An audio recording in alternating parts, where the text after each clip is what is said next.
Alan and I started Gale Force Winds because we are inspired by the people we interview. Well, there's one person that inspired me above all else, and that's my mom. I'm sad to say that today, my mom passed away at the age of 85 after a fairly lengthy illness. It hasn't been easy in the last few weeks, but she's at peace. And I want to share just a little clip that we shot in March of her when she told us she wasn't going to make it to Mother's Day, but she certainly did and gave us everything. Mom, you know, for you, you're someone who has been a role model for all of us. I always joked with you, you know, sometimes what you say and do are two different things. But I think but I'll give you an example. You know, there's times you used to say to me, oh, you know, I don't necessarily like my job, but you didn't have to be there till 8:30, but you'd be in the car at 7:30, an hour ahead of time to get there. So, you know, you despite sometimes thinking a little negatively, your actions were extremely positive. I think one of the things about you, and I've always said this to you, you know, you've worked extremely hard. You were a person at the age of 43 who were left with 3 children. It was difficult for us as children because we didn't necessarily want to deal with the seriousness of our lives. We wanted to just go out, in my case, go out in the street and play street hockey. Roisin was only 8, so you were probably interested, Roisin, in playing with your dolls. John was interested in you know, a lot of the military aspects of life, and he moved into that career. But I think it was hard for us because you were trying to rein us in at a time where you were left by yourself. So, I mean, you know, I don't know. I think, frankly, I've always said this to you, you should be incredibly proud of what you've done. You've raised 3 children who have careers. We have good careers. We've done well. We're thriving. And so I think, you know, Mom, you know, I don't know what your thoughts are on that. I mean, it's been hard. And I will say to anyone that watches this on Mother's Day, you know, the last, say, couple of years have been very difficult. You look fantastic, I'll tell you that. But the health issues are getting you down a little bit. And, you know, I love you and I want everyone to know how much you mean to all of us. No, I think, you know, it's been difficult over the last little while talking to you because, you know, your health issues and that are really starting to get you down a bit. But you are one of the strongest people that I've ever met. And I've been blessed, and we all have, myself, Roisin, and John, to have you in our lives. What do you think is probably the biggest challenge that you faced in your life? Oh, my health. Yeah. So how are you dealing with that? Having a hard time. Why? What's going on? I have to get an MRI. And if that works, I had to get an operation and I could die on the table. Mm-hmm. And what is the like, and I'm sure you don't mind sharing it, what is the issue? I have a cancer of the bladder. And then I know that word in our house has been tough because, you know, in 1979 and the 80. anniversary of 1980, 80. sorry, we always argue over that. In Well, I know. 1980, your husband, Tom, my dad, died, and he died of cancer. The anniversary, actually, of his death is coming up. We're doing this right now. Tuesday. Yeah, so this is March 5th, and March Dad 9th. will be March 41 9th. years. 41 years. A lot of water under the bridge since then, hey? Yeah. Hasn't been easy. But as I said, you know, you've guided us so well. But on that note, you know, I'm going to say, I think, you know, Mom, you know, you've had a challenge in your health over the last few years, and your daughter, Roisin, her husband, James, and their daughters, Murugi and Acacia, have certainly taken care of you and take care of you well. I know when you were living, you know, by yourself on Ennis Avenue, the burden of the house and all that was just overwhelming. So I think, you know, I'm going to say thank you to them for what they've done. They've done an amazing job of keeping you with us for a little bit longer. And for those that don't know, you know, our mom has had some significant health issues, heart, and that we've. I say I've kind of lost track of how many times we've said goodbye to you. That's been tough. I know the doctors, it must be 3 years ago now, came to Roisin and said she's not going to make it through the night. That's 3 years ago. And here you are. So, you know, we've been given the gift of being able to say thank you. So that's what I'm doing.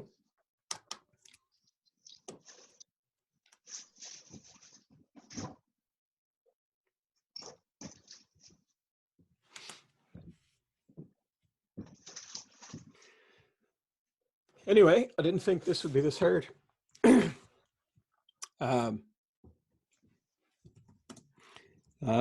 you got to say? No.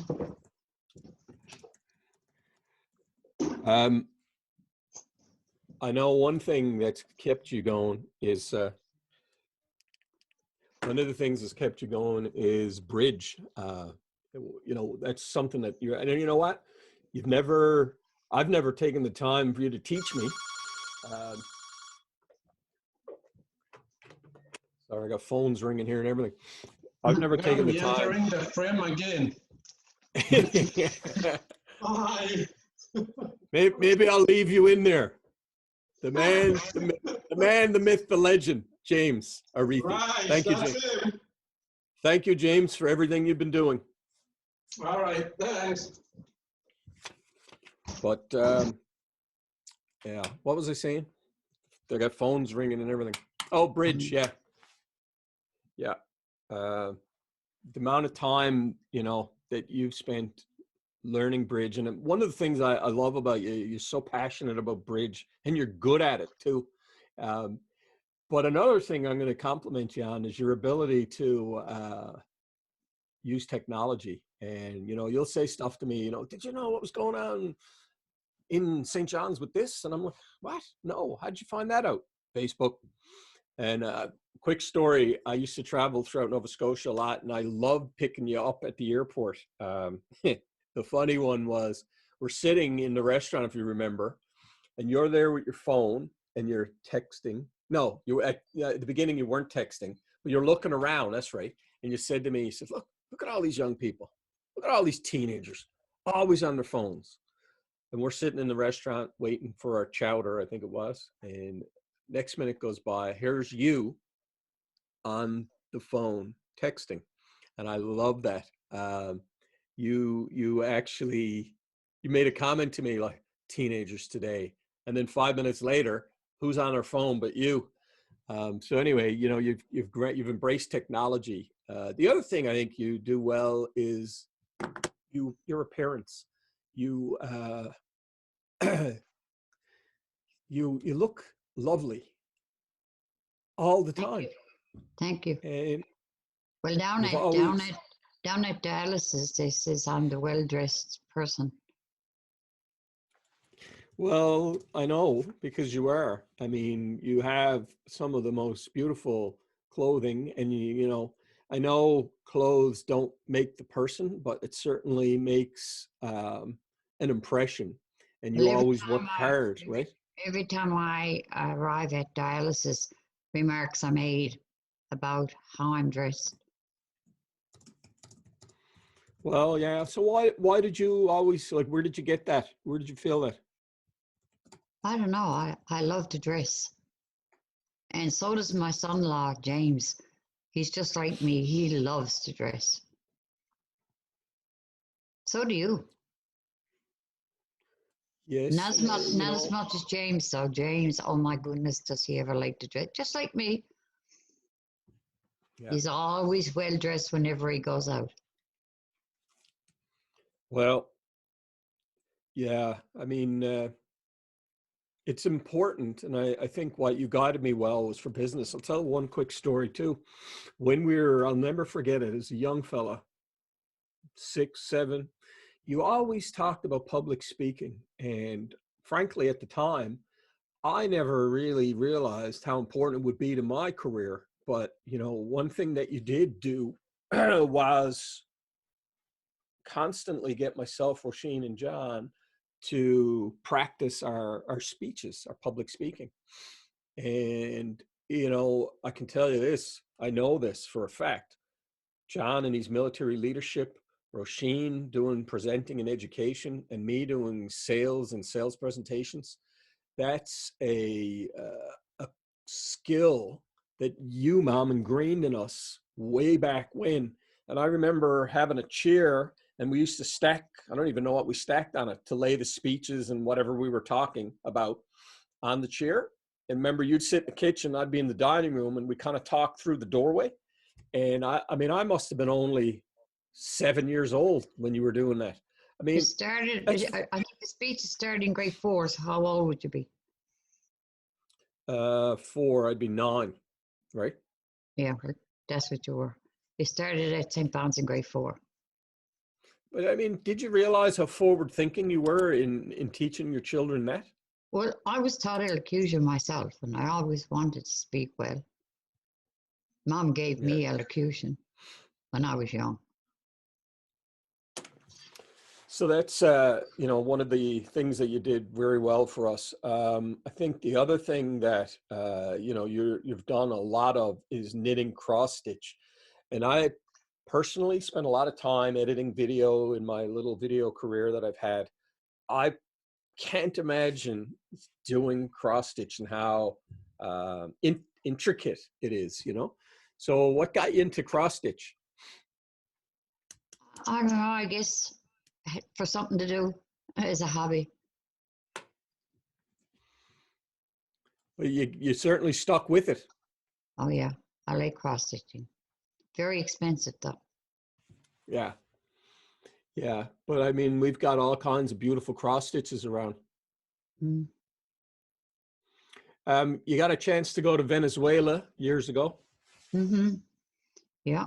Did With Mom. you enjoyed that? Yeah, we took Mom and Roisin. Pardon? Yeah. Yeah. Yeah. That was a nice trip, wasn't it? Oh, yeah. Yeah. Yeah. Yeah. And then I went to Africa. Right. Yeah. And I went on a safari. No, I mean, you moved up to Halifax. Well, you kind of, what you were doing, I mean, the house that you had was too hard to handle. In the snow, especially in the winter, was just brutal. I mean, I remember one time you had a heart attack and you went out to shovel. And I remember saying to you, like, what are you doing? Why don't you just wait for me? Well, no, that's how independent you were. But I was like, you're retired. You don't have to have it shoveled by 8:30 in the morning, but you were out there shoveling. So it was a big worry for all of us, especially after having a heart attack. But I'm still I guess independent. Oh, I know that. And we all don't mind that independence streak. It's an important It's hard streak though to have. it's hard when you lose your independence. Like, for instance, driving the car.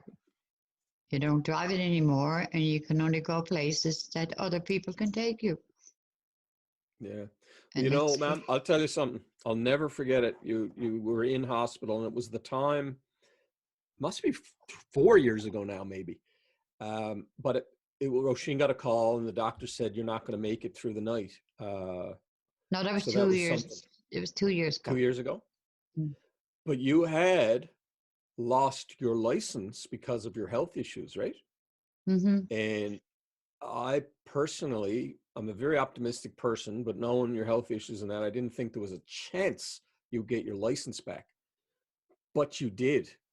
Mm-hmm. And Yeah, but I should never have my license should not have been taken away from me because of my health issues. That was a big mistake. That was a Well, very big mistake. But then I was yeah, told later on that I could drive. That was a mistake. yeah. Well, I know how happy you were. Mm-hmm. Yeah. Yeah, I mean, you know, it's interesting that you've been able to keep it together. I mean, it's not easy, is it? As you get old. What advice? I got a question now. What advice do you have for anyone that's going through dialysis that needs to try to keep their chin up? You know. It's very difficult, and there's nothing you can do about it. I mean, you got to go, and that's it. So you have to put up with it. You know, I don't have any other choice. Hmm. Either that or No, I die. know. Yeah. No, hey, listen, I understand that. What about, so, you know, I know the other thing, when you had your first heart attack, I'll never forget it. You actually had you were in the back of the house scraping paint Taking or paper off the wall. That's what I thought it was, taking the paper off the wall. and you thought it was like a muscle issue or Yeah, something, right? yeah. But it was. Then I had a stint put in. But when I remember you started feeling pain and went to bed, and that was like on a Monday, you didn't go to the hospital till a Thursday, you know? Yeah. I didn't And bother you. I called Eileen Dawson and she took me. I know, and you know what? We really appreciate Eileen. You know, you've had some really good friends around you over the years that have really taken care of you, and I appreciate that. I'm going to just want to get into music. You know, one of the other things I want to thank you about is the music that you brought to our lives. John played the trumpet, I played the trumpet, Roisin played the violin and viola. Um, you sang in the St. John's Choir. What is it about music that made it special to you and wanting to get us as kids into it? It makes you happy. It's a happy feeling. Music is beautiful. You've got to have music in your life. Yeah, you do, don't you? Yeah, you have to. I love it. I love the trumpet, and like Murugi plays the trumpet and Acacia plays the flute.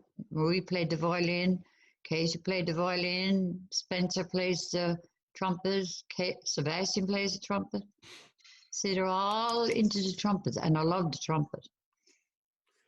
Well, Roisin told me one time that you got onto the radio for playing the piano. I don't Oh, remember. I don't know yes. that story. Tell me that Oh, story. when I was young, teenager, and we used to go up in Victoria Park, and Bridie Cole used to perform a concert, and anybody that was interested would go to her and you would sing. So Joan Ryan and she asked us to play the piano, and we played the Palms on CJON. Must be down in the archives right now. I don't know. I loved it all, and we used to have such a wonderful time at the end of the year, school year. Bridie Cole used to have this concert for all those young girls and boys. And Joan Ryan and I played the Palms. It was on CJON. It was recorded on CJON. Yeah, Amazing. yeah. Yeah, Anyway, well, you know what, I'm going to tell you this. Music for me has been a beautiful experience. I still play today. I'm in a jazz band, as you know.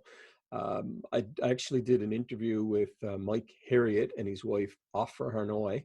Oh, do you remember Mike accompanying you in the festival? Yes. Yes. Well, you know, as I said to him, he was I would call him an inspiration in music, because when he sat down next to me in the Brother Rice band, and he could play any instrument. And I said that to him when we were interviewing him. You know, it's just amazing to hear that quality of musician play. And, you know, I will always be an amateur as I practice, and I've done a little bit of practicing over the pandemic. There's some pieces that I just can't get.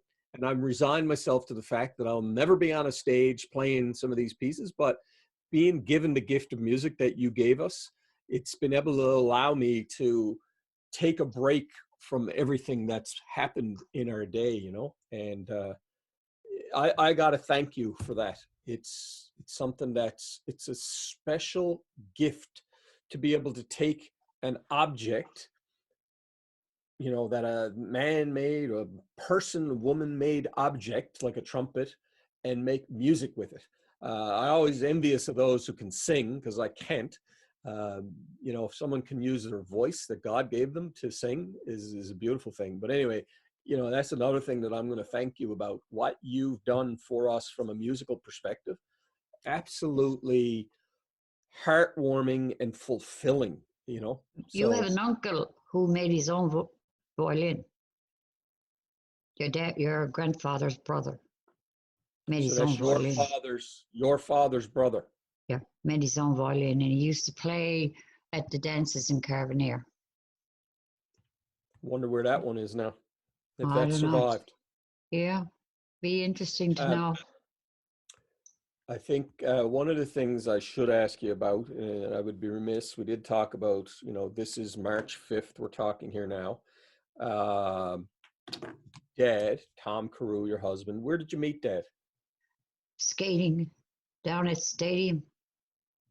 He asked me for, at them times, they ask you for, they called a band to skate around with them. So your dad came over and asked me if he could have a band with me, and I said yes, and never looked back. Well, you know, I was young when he died, but I can tell you this, that all my memory of you and him was a very loving relationship. Unfortunately, he was taken from us all so early in life. He was only 48 years of age. You were only 43. Four. 44. Okay. One of the stories, what we always argue over when he died and how old you were, how old I was. But one of the stories that I find hilarious is that, you know, back in the day when Dad was working and he was having some people come over, you were preparing a meal, if I remember correctly. And did you not try to get rid of the Christmas tree branches? Remember that story you told me? Oh, and I put Tell them us in the that story. fire. I put them in the fireplace, and it caught on fire, and it went up on the all over the put them in. I put them in the The what do you grate. call it? The What? grate. Yeah, put them in the grate, and which I should never have done, and they were really, really dry and caught on fire. And then I believe the fire trucks had come. Yeah, Yeah. that was stupid. Well, you know what? I remember. Another time I forgot, I didn't know you had to undo, and I lit the fireplace, and the smoke all came out because the flute, is it what you call it? The flute Yeah. was still The not flute. open. Yeah. Yeah. Yeah. Yeah, you know what? I know on that mantelpiece, one of the things when you and I were there the very last day, the house was sold, we had everything cleaned out. A couple of things I looked at was I remember looking at the mantle, Yeah, because on the mantle, the edge was gone because yeah, it had gotten burnt the day yeah, that you put all those blasty boughs in there. But it was, you right, know, it was painted over and everything, but it had a little bit of an yeah. edge on it that was gone because of the Because burn. the fire came up to the mantelpiece. Wonder it didn't catch the house on fire. Yeah.